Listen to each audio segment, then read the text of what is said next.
नमस्ते दोस्तों, आप सभी को रहस्यमय उड़ीसा यूट्यूब चैनल पर स्वागत करते हैं और पावन श्री हरि कथा मंदाकिनी का और एक अध्याय शुरू करते हैं। जय हे अच्युत, जय हे अनंत, जय जय बलराम, जय जसवंत, जय जगन्नाथ, जय जय कल्कि राम।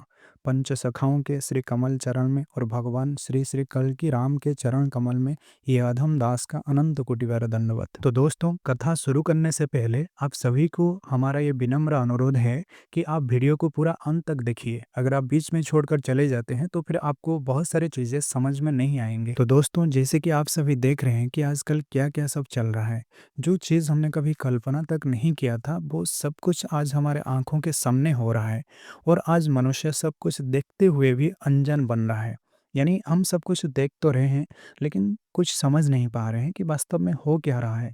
ऐसे हमारे जैसे लाखों लोग, करोड़ों लोग इसी दुविधा में है कि पहले तो ये सब कुछ नहीं हो रहा था, लेकिन अब ये सब क्यों हो रहा है। अगर देखा जाए तो समग्र विश्व आज संकट में है, चाहे वो ग्लोबल वार्मिंग की बात क्यों ना हो, फ्लड सिचुएशन की बात, और वॉल्केनिक इरप्शन, और ऐसे बहुत सारे नेचुरल डिजास्टर से हम घिरे हुए हैं।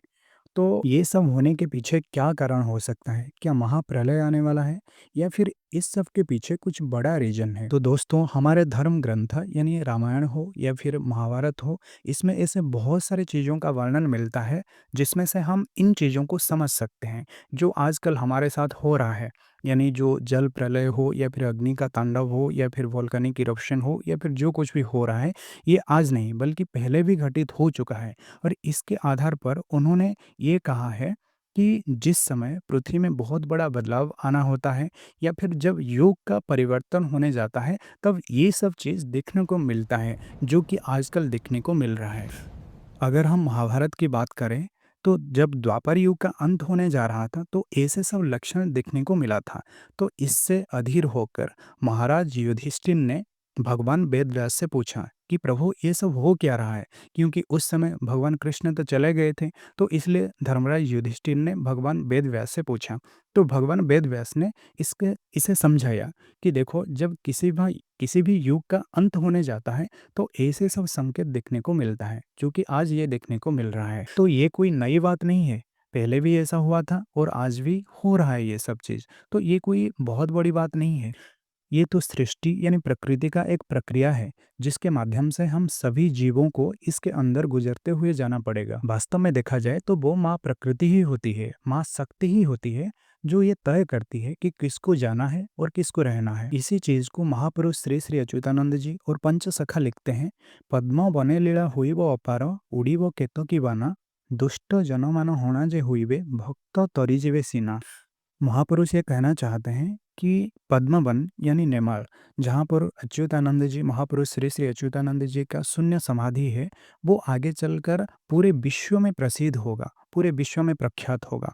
और महापुरुष ये भी कहते हैं कि दुष्ट लोग जो है यानी जो म्लेच्छ है, उनका संहार होगा। इस महान संग्राम में दुष्ट लोग यानी म्लेच्छों का संहार होगा और पुनः धर्म का प्रतिष्ठा होगा और भक्त लोग जो तर जाएंगे। कवि जयदेव अपनी गीत गोविंद में भी ये कहते हैं कि म्लेच्छानि बहनि धने करयसि करवाणम, धूमकेतु मीव किमपि कराळम, केशवधूत कल की शरीर जय जगदीश हरे।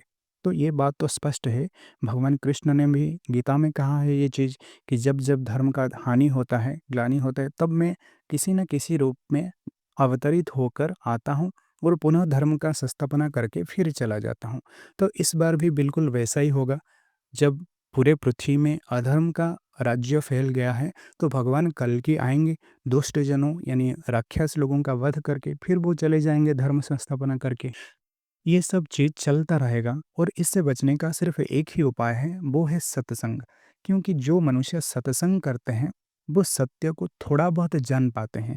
क्योंकि सत्य को पूरी तरह से जान पाना ये तो संभव नहीं है, लेकिन हाँ, अगर सत्संग कोई करता है, साधु संग करता है, तो फिर वो सत्य के थोड़ा बहुत जान सकता है। तो दोस्तों, आजकल जैसा समय चल रहा है, हम आपसे बस यही कहना चाहते हैं कि सत्संग करते रहो, साधु संग करते रहो, और सत्य, शांति, दया, क्षमा और प्रेम के व्रत को धारण करके चलते रहो और अपना कर्म करते जाओ और किसी के बारे में बिल्कुल सोचना नहीं। तो दोस्तों, आज का वीडियो में बस इतना ही है।